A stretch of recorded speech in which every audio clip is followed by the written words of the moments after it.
Good morning, students. Now, here we will see our next unit, which is nothing but the flow through pipes, steady flow through pipes. Okay, so in this chapter, the turbulent flow of fluids through pipes running full will be considered.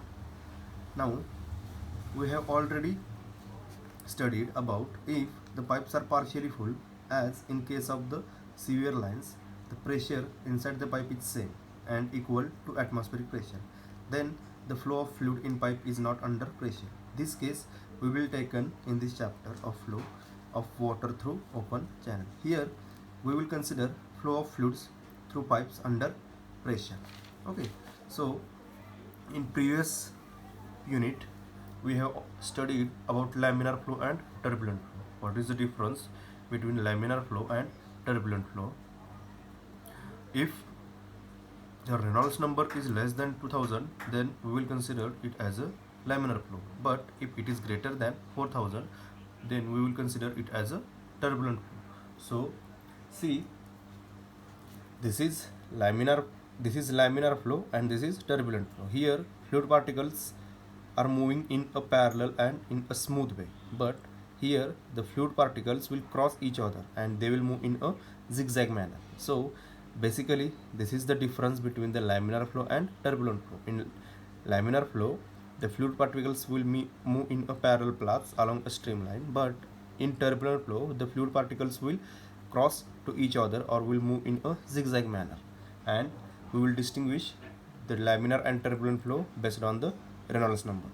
If the Reynolds number is less than 2000, then we will consider it as a laminar flow, and if it is greater than 4000, then we will consider it as a turbulent flow. Okay, so now we will study about the Reynolds number. Actually, Reynolds number is the ratio of inertial forces to the viscous forces of the flowing fluid. So the Reynolds number equation, that is rho v d by nu, how it comes? So the Reynolds number, actually it is the ratio of inertial forces to the viscous forces. Now inertial forces is nothing but mass into acceleration. Now acceleration is nothing but velocity upon time. Then the viscous forces is nothing but the shear forces, and shear forces is nothing but the shear stress into shear area. Okay, now mass is converted into density into volume upon time, means density is nothing but mass upon volume. So mass will become density into volume per second, so it will become density into volume per time into velocity. Okay, into velocity. Now, and shear stress into area. Now this density into volume per time is nothing but flow rate q, and into this velocity v, divided by shear stress tau into area. So this will become rho. This q is stated as we know that the flow rate is nothing but area into velocity. So this will become density into area into velocity divided by, now this shear stress can be written by using the Newton's law of viscosity as nu times du by dy, where du by dy is your velocity gradient and a is the area. Now rho into a into v divided by, now this is nothing but, this can be written as velocity divided by length, so we can cancel this velocity to this velocity. This L will come to the numerator side, and this area also will get cancelled to each other. So remaining things only this density rho, this velocity, this length, and in denominator only dynamic viscosity nu will be remaining. So rho into v into L divided by nu. So this will become, as we know that the kinematic viscosity is the ratio of dynamic viscosity to the density, and here it is like density upon dynamic viscosity. So it can be written as, this can be written as 1 upon small u. So v into L divided by small u. So you can write the Reynolds number as rho v d. Instead of L, you can write it as d, because d is the diameter. Rho v d divided by nu, or v into d divided by small nu. It is the dynamic viscosity and it is the kinematic viscosity. Okay, so where look at where V is the average velocity of the flow in pipe, small nu is the kinematic viscosity which is given in the Stokes, L is the characteristics representative linear dimension of pipe. Now if the pipe is of circular dimensions, then instead of L we can use D, or diameter of the pipe. So it is a diameter of pipe. Circular conduits are hydraulic radius for non-circular conduits. Now we will see the hydraulic radius, how to calculate the hydraulic radius for the non-circular pipes. So from this we can find out the Reynolds number by using these parameters, rho Vd divided by dynamic viscosity, where rho is the density of the fluid, V is the velocity of the fluid, and D is the diameter of the cross section divided by the nu. Nu is the dynamic viscosity which is given in the kg meter per second square, or in terms of points, and this small nu is the kinematic viscosity which is given in terms of the Stokes, or in terms of meter square per second. So if the Reynolds number is less than or equal to 2000, then we can say that the flow is laminar. If the Reynolds number is greater than or equal to 4000, then we can say that the flow is turbulent. And if it is between 2000 to 4000, then we can say that this is the case of transitional flow, means the transition from laminar to turbulent flow is taking place here.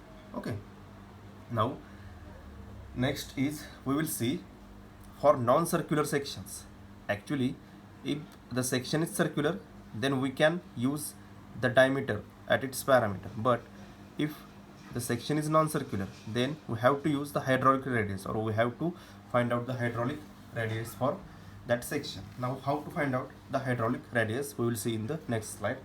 So now here is the hydraulic radius. Now we will find out the hydraulic radius. Now hydraulic radius is nothing but it is the ratio of area of flow to the wetted perimeter of the channel or pipe.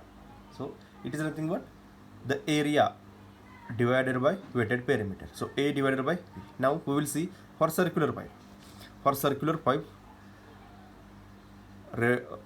this hydraulic radius is given by area divided by perimeter. Now area of the circular pipe is pi by 4 d square, and perimeter is nothing but the circumferential length, which is nothing but pi d.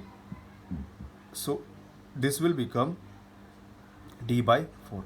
So diameter in terms of hydraulic radius will become d is equal to 4 times RH. Okay, so by putting the value of d in terms of 4 times RH, you can find out the Reynolds number.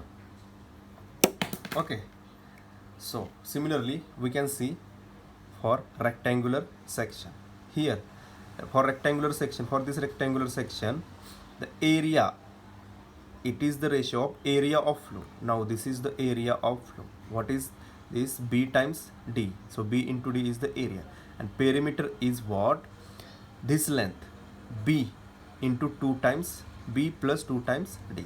So you can find out the hydraulic radius, hydraulic diameter for triangular rectangular pipe section as RH is equal to area divided by perimeter, which is nothing but BD divided by B plus 2 times D. So by replacing the D with RH, Reynolds number formula can be used for non-circular pipe sections. Okay, so the hydraulic radius gives us the indication. Actually, you can write down the notes as hydraulic radius gives us indication for most economical section. More the RH, more economical will be the section. Okay, so in this way you can calculate the hydraulic radius for the non-circular or any type of cross-sectional area. Okay, so in this way you can find out the hydraulic radius.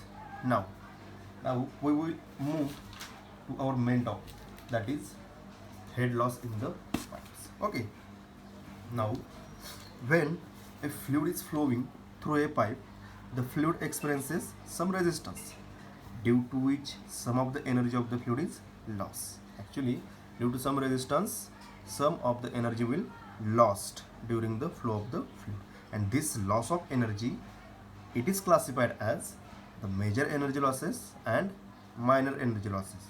Now the major energy losses, these are due to the pipe friction, or these are due to the friction, and these are calculated by using two formulas. Darcy-Weisbach formula. First one is Darcy-Weisbach formula and second one is Chase's formula. Okay, so major losses, they are considered due to the pipe friction and they are calculated by using the two formulas, Darcy-Weisbach formula and Chase's formula. Okay, and the minor energy losses. Now the minor energy losses, these are actually due to the 4 to 5 parameters. So first parameter is the minor energy loss is due to the sudden expansion of the cross section.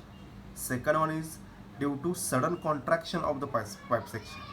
Third one is due to the bend in a pipe. Okay, fourth one is due to pipe fittings, and last one is due to an obstruction in the pipe. So we will derive the formulas for minor energy losses. Actually, the major energy losses, these are of two types. Means these are of these losses can be found out by using the two formulas, Darcy-Weisbach formula and Chase's formula. And actually these are due to the friction losses, but the minor energy losses are due to the sudden expansion, sudden contraction of the pipe, bend in the pipe fittings, and obstruction in the pipe. So these are the head losses in the pipes. So total head loss will become equal to major losses plus minor losses. Okay, so this is about the introduction of your 5th unit. This is nothing but flow through pipes, or turbulent. You can say it as a turbulent flow under high pressure.